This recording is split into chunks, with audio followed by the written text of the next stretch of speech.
La démocratie.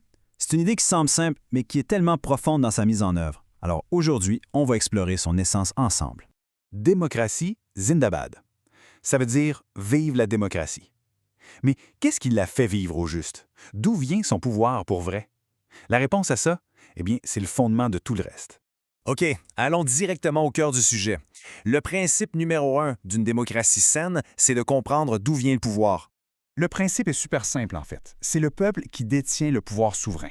C'est nous, collectivement, qui autorisons un système pour nous gouverner. Ce n'est pas un pouvoir qui nous est imposé, pas du tout.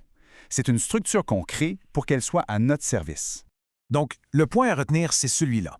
Nous, le peuple, sommes la source de tout pouvoir. C'est la base sur laquelle tout le reste est bâti. Si on oublie ça, tout le système perd son sens. Bon, alors, comment est-ce qu'on organise ce pouvoir-là? Toute cette énergie collective, ça a besoin d'une structure pour que ça fonctionne.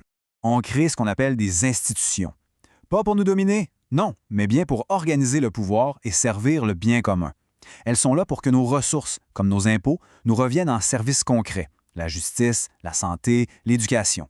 Ce système-là, il repose sur 3 grands piliers: le système judiciaire, le gouvernement et les services publics. Ensemble, ils forment une sorte de pare-feu, des garde-fous pour protéger le système autant contre l'ego de ceux qui sont en haut que contre les pressions qui viennent d'en bas. Et maintenant, qu'est-ce qui se passe avec ceux qui exercent le pouvoir à l'intérieur de ces institutions? C'est là que la notion d'autorité entre en jeu et sa définition est absolument cruciale. L'autorité, c'est une responsabilité. Ce n'est pas un droit de propriété. Ça existe pour accomplir un devoir, pas pour dominer. C'est un mandat de service, un rôle à jouer. Ce n'est pas un droit personnel. Et c'est précisément ici que tout peut déraper, le moment où l'autorité oublie sa place. Quand une personne au pouvoir se met à croire qu'elle est la loi au lieu de la servir, eh bien, la responsabilité se transforme en propriété. C'est exactement là que la dérive commence. Tout ça nous amène au principe qui fait tenir toute la structure ensemble. On pourrait dire que c'est le cœur battant du système. L'équilibre, ça repose sur une idée toute simple. Le public donne la légitimité, les institutions, elles, assurent la stabilité et l'autorité exécute la responsabilité.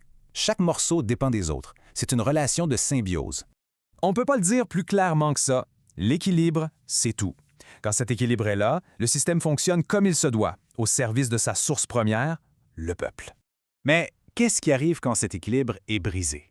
Il y a 2 signaux d'alarme très clairs qui nous montrent que le système commence à flancher.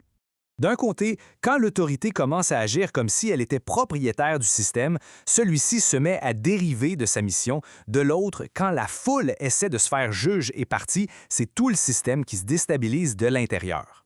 En fin de compte, la démocratie, c'est simple. Il faut garder l'équilibre, garder le système fidèle à ce pourquoi il a été créé et toujours garder le peuple au premier plan.